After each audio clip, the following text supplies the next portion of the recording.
Sebanyak 30 anggota DPRD Kelungkung melakukan tes urin yang digelar oleh BNN Provinsi Bali Senin pagi.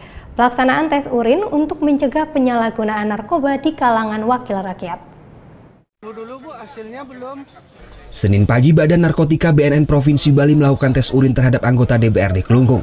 Sebanyak 30 anggota DPRD dilakukan tes urin satu persatu.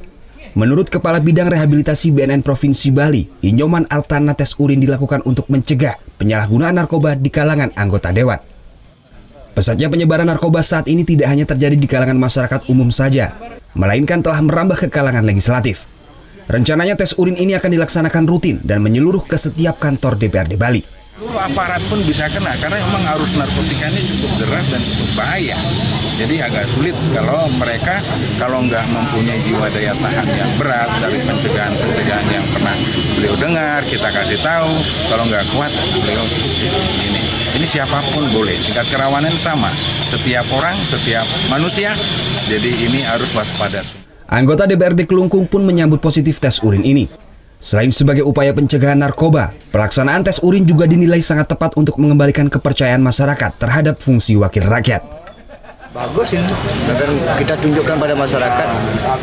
Itu kalau ada yang mungkin meragukan dari sikap kita terkait itu, ya sekaranglah buktinya.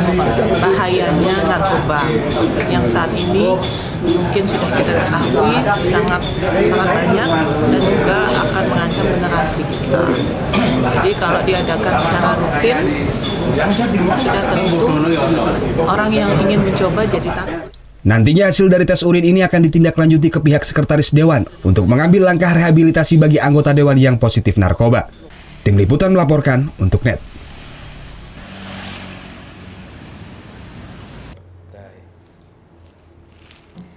Udah selesai kan nontonnya? Nah, jadi jangan lupa buat like, komen, dan subscribe ya.